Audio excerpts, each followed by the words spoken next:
Text by S.E.Hinton, Chapter 7, Part 1. I called Johnny as soon as we got home to see if he could come over and watch the news with us. I wouldn't tell him why. He said he couldn't get out of the house, but he'd watch the news. I think he got the idea that I was going to be on it. I don't see what the big deal is, Mason said, as I turned on the TV and sat as close to it as possible. He was really working hard at staying cool. It's not like you're starring in your own series or something. He was just as excited as I was, but he was knocking himself out not to show it. I'm glad I'm not like that. He sat down with me about 1 minute before 10. I hope they didn't get too much of the crummy truck in the film. Suddenly, he paused. You think they're going to show that interview you did with that lady reporter? If they do, man, I'm going to kill you. I was hoping he'd forgotten about that. The lady reporter had asked me the same questions as the other ones, like, were you scared? How do you feel now? Did you think he would have killed you? Stuff like that. Then out of the clear blue sky, she said, where on earth did you get those dimples? And I said seriously, God gave me my face, but he let me pick my nose. I thought Mason would have had a fit, and if they put it on television... The first of the news was just the usual foreign countries fighting. Then the newscaster said, here on the local scene, an attempted kidnapping left an escaped convict dead and 2 area teenagers shaken. I couldn't hear the rest of it. We were on TV. There was me and Mason and the truck half in the ditch, and the police standing around, and a quick shot of the body being loaded into the ambulance. Then the reporters asking us questions. I looked younger than I thought I did. Mason came off looking pretty cool. He sounded a lot calmer than he had been.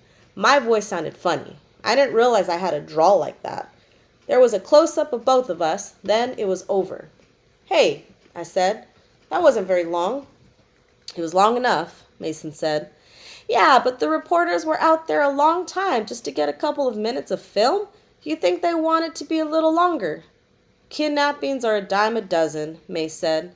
I could tell he was relieved. We didn't look as awful as he thought we would. They didn't say anything about you being a basketball player, I said. Too bad.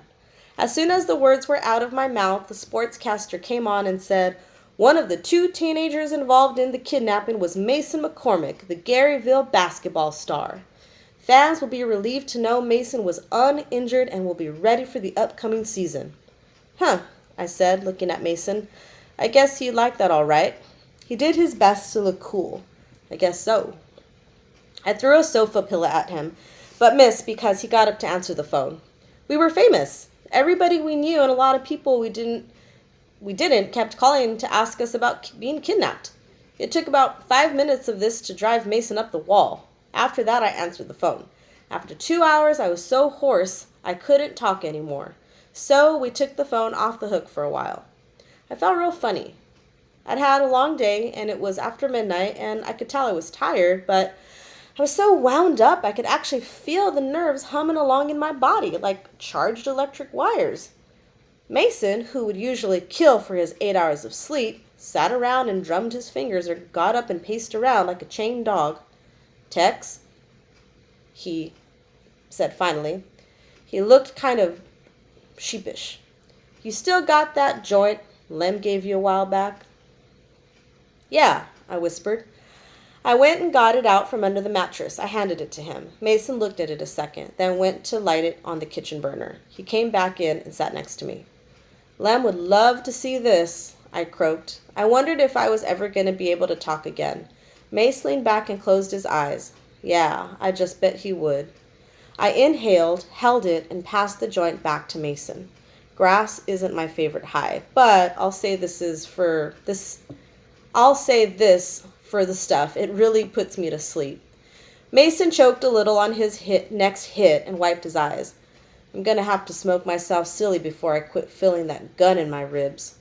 Well, that'd only take a couple of puffs, I said. We started laughing. It wasn't that funny, but you know how you get when you're doing dope. I think that's the first time me and Mace ever just sat down together and got stoned. It was a weird ending to a weird day. I almost went to sleep on the couch. I watched Mace walk across the room and drop the phone back in the receiver. It looked like he was moving in slow motion. I'm going to bed, he said. I nodded, unable to get up. The phone started ringing again. Oh, hell. Mason's voice was squeaky from the grass. I could do without this famous stuff. He answered the phone, and even across the room I recognized the voice that said, What have you been doing? It's 2 a.m. Mason looked at the phone in his hand for a second, like he couldn't believe what he was hearing. Then he said, What have you been doing? It's the 1st of November. It was Pop. I stumbled across the room and tried to get the phone away from Mason, who kept brushing me off like a pestering fly. I was trying to shake the fuzz out of my ears. That damn grass had left my head so spacey it took a minute to hear what Mason was saying, trying to sound normal. Well, gee whiz. If I'd known all it'd take to get you to come home was getting kidnapped and almost murdered and 4 state news coverage, I'd have arranged it a long time ago. I mean, wow, something as easy as that. His voice broke off. He was white and his hand was shaking till the phone was hammering against his ear. I grabbed the phone away. It's me now, Pop. Mason dropped onto the sofa and sat there staring straight ahead, one hand clutching the other in a white-knuckled grip. I watched him while I kept on talking. Yeah, he's okay. He's just shook up. You know, we had a rough day. You saw us on the news? In Dallas? Wow. Yeah, we're okay. Don't pay any attention to that, Pop. You know how Mace gets when he's nervous. Listen, we found out today that he's got an ulcer, and Mason made an angry gesture for me to shut up, but I kept on going. Yeah, an ulcer. He's got to quit eating some stuff and calm down some. Yeah, I think it'd help if you were here. Tomorrow? Great. Yeah, he's still here. Mace? I held out the phone, but Mason shook his head. Well, Pop, he's kind of sick or something right now. I think his stomach is bothering him. Sure, I'll tell him. See you tomorrow. Bye. I danced around the room, whooping. Then I stopped. What's wrong with you? Aren't you glad he's coming home? Who cares? Mason said. It's not any big deal.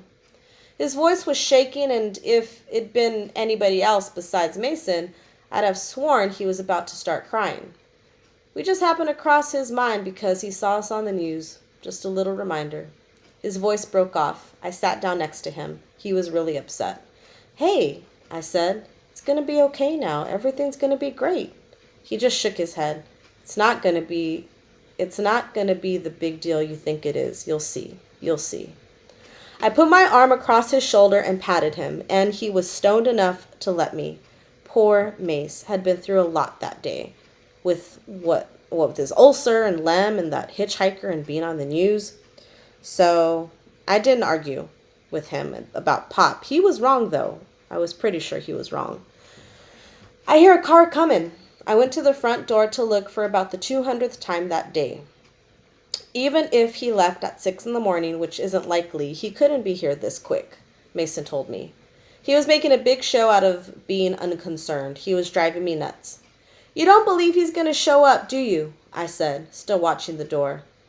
Maybe he will, maybe he won't. Who cares? Man, you were on his case because he didn't come home, and now you don't care if he does? Make up your mind, will you? Mason didn't say anything. Mason, I said, I thought you said it wasn't likely that he left at 6 this morning. Mason looked at me. I was laughing at him. He fought with himself for about 2 seconds before he jumped up and tried to beat me out the door. Pop barely had time to get out of the station wagon before we were all over him. By the time we all got through hugging and dancing around and laughing, we were back in the house. Pop stood still for a second and looked us over. Boy, have you two grown. He seemed slightly shocked. Mason was taller than he was by a couple of inches.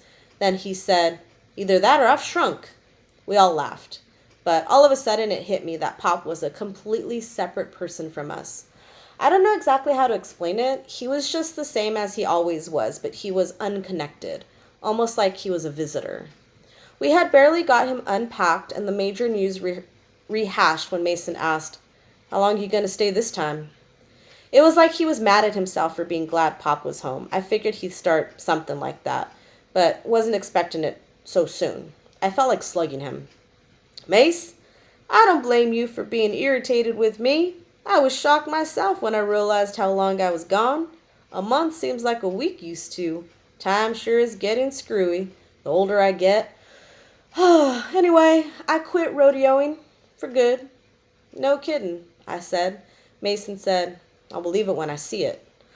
Honest, kid, I quit last spring. Then a guy I knew talked me into going to New Mexico to mine for uranium. That was where I was this summer. I'm too old for rodeo. Have been for years, but I loved it. It's changed a lot. What with the team leagues and the rodeo schools. I never expected to make a fortune at it, but now even having a good time costs money. Having kids costs money, Mason said. Pop was quiet, studying his hands where they rested on the kitchen table. They were brown and calloused and sprinkled with liver-colored freckles, sturdy and square-fingered, completely different from Mason's. I'd heard one of Pop's friends joking with him once, asking him how an old quarter horse like him had sired a couple of lanky racers, and Pop said, their mama was a thoroughbred. Mace, he said now, you're mad at me, and I don't blame you. But I like to hear it all now and get it over with so we can go on. You got a bad tendency to bottle things up and dwell on them and brood about them, and I'd rather have a big explosion and then clear the air. Okay, all right, I've been known to explode, like a couple of months ago when I hadn't heard from you since spring, and the money was gone, and the gas got shut off, and I had to sell the horses since it was all I could do to feed us. Pop looked blank. You sold your horses? Yeah, I did. And Negrito too. And when Tex got mad about it, I beat him up. Look at that scar. He's going to have it the rest of his life. I hadn't realized Mason felt so guilty about that scar. The scar didn't bother me none, but whenever I let myself think about Negrito, it was all I could do to keep from getting into that fight all over again. I'm sorry, Mace. I never thought about the money. When I left, I thought I'd left a good-sized hunk in the bank. And both you kids had jobs anyway. I didn't plan on being gone this long. Mason was trying to keep a grip on himself, but I wouldn't have been surprised to see him break out in a foam like a frenzied horse. Neither one of them paid any attention to me. I always felt left out when they fought. I know you never thought about the money. The good-sized hunk shrunk real quick when Tex fractured his arm last May, and we didn't have any insurance. We both had jobs, yeah, summer jobs. It hasn't been summer for a while now, and whether you planned it or not, you've been gone this long, and I'd like to know how the hell long you're gonna stay. You're sure not giving him any reason to stay, I said. You just shut up, Mason said. He didn't feel so bad about that scar that he wasn't ready to give me another one. Well, Pop said quietly, it won't do any good now to say I'm sorry. I sure didn't think about things being that bad for you. All I can do is to try to prove myself this time, and all you can do is give me the chance. That's okay, I thought. We can do that. Mason looked away, drumming his fingers on the table. There was a long silence. I guess it is all I can do, he said finally. Pop watched him wistfully. Mason's good opinion meant a lot to him. His face brightened. Tell you what, let's start off by getting those horses back. Wahoo! I shouted, jumping up and turning over the chair. Mason shook his head. I don't want mine back. I'm not going to be around here a lot longer, and I don't have time to take care of him anyway. But you could get Negrito back for Tex. Sure, Pop said. I got a little money saved up. I tell you what, Texas, I need a couple of weeks to get a job. And you got a birthday coming up then.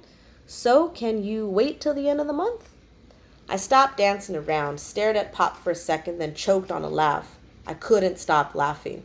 What's so funny? Pop asked. I shook my head trying to get my breath.